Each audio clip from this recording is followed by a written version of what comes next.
Overall, Jojo is in good health and most of his welfare needs are being met or exceeded in terms of his physical condition and having a healthy body score. His routine care, including food, water, health monitoring and clean living standards, are all exceeding our organisation's standard for horse welfare.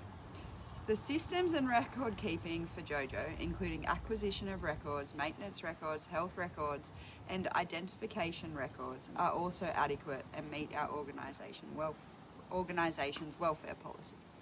The facilities of his living arrangements are adequate in terms of size, suitability for horses and stable bedding being fresh, abundant and cleaned regularly.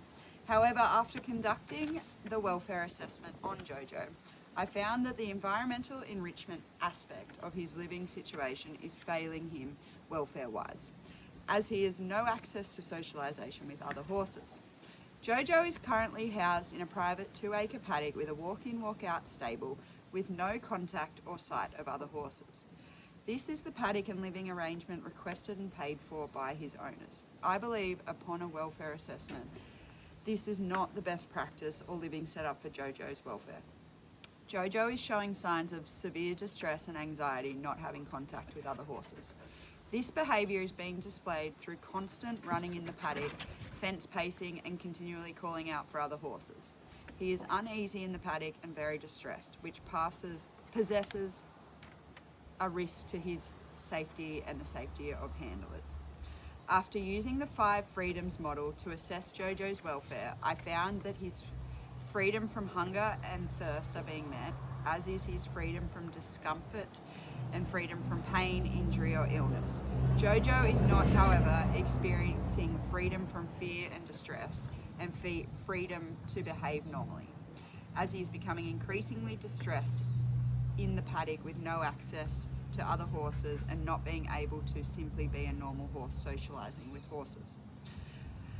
I have come up with 2 strategies to amend the current welfare issue with Jojo's living environment. 1. Move Jojo to a shared private 3-horse paddock where he is able to socialise freely with other horses.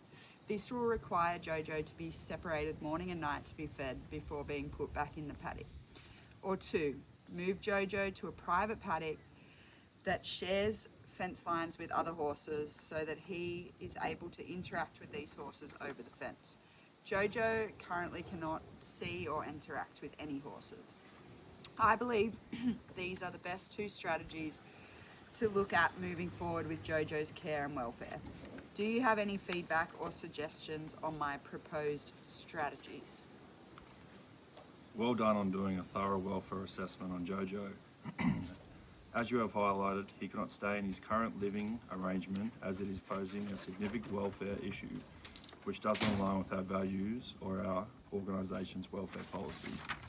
I think both suggested strategies have merit, but we must keep in mind that Debbie and Alice, Jojo's owners, are both new to horses and have little experience. I do not think they will feel comfortable at this stage being able to catch and lead and release Jojo confidently and safely in a shared paddock with other horses. They originally went for a private paddock adjustment option because of their experience.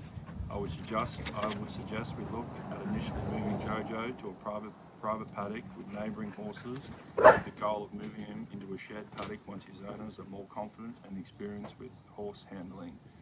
Present your findings to Jojo's owners and we'll formulate a plan from there. Okay, will do.